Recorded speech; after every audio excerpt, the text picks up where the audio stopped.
kainday, for today's video, maglalaba pala ako ngayong araw. Bago ako mag-umpisa maglaba mga kainday, ganito muna yung ginawa ko kasi po tinatamad po talaga ako maglaba ngayon. Kaya naisipan ko mag-workout muna, charo. Hoy, hindi pala workout, warm up. Ano ba yan, inday? Pagkatapos ko pala mag-warm up, fast forward na tayo mga kainday, nagkapagbabad na pala ako ng puti at hiniwalay ko na yung mga decolor, siyempre para pag maglaba mamaya, tuloy-tuloy na. Bago pala ako mag-umpisa maglaba mga kainday, maghuhugas muna ako ng plato. Kasi maraming hugasan at saka maglilinis muna ako ng bahay para mamaya, pag maglalaba na ako, hindi na ako patayo-tayo, hindi na ako mag-iisip ng iba, kundi maglalaba na lang talaga. Kaya yan, nag-umpisa na nga ako maghugas ng mga plato. Habang pala ako naghuhugas ng plato, itinawag ako ng aking anak kasi kakain daw siya. Akala ko naman iinom ng tubig. Kasi mamam yung pagkasabi niya sa akin. Kaya yung una, binigyan ko muna ng tubig, hindi pala iinom. Gusto niya palang kumain, kaya hindi na ako nagdalawang isip, nagsandok na ako para pakainin siya. Sa totoo lang talaga, hindi naman talaga ito mahirap pakainin si Andrea. Hit asukal lang yung ipaulam mo sa kanya, kakain yan. Nang mabigyan ko na nga ng pagkain si Andrea, ay bumalik na ako sa aking ginagawa kanina sa paghuhugas kasi hindi pa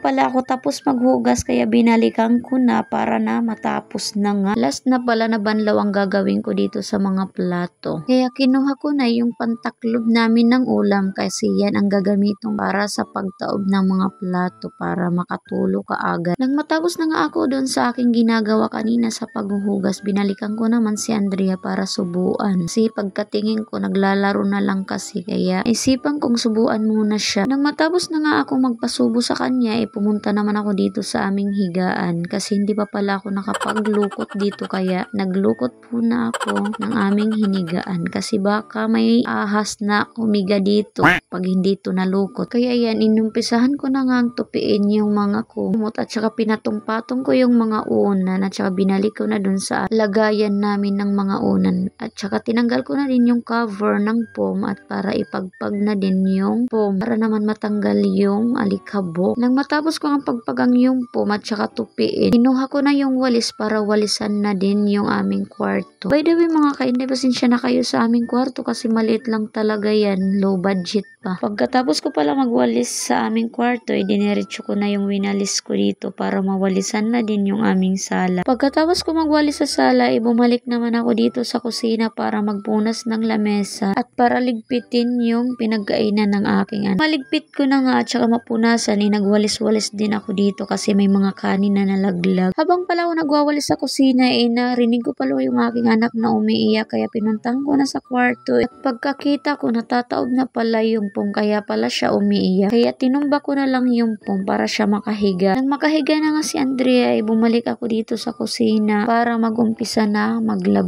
Paano ba yan mga kainday? Hanggang dito na lang ang video na ito kasi matatapos na pala, kaya ingat kayo palagi mga kainday. Kung nagustuhan niyo ang aking mini vlog, huwag kalimutan mag-follow and share.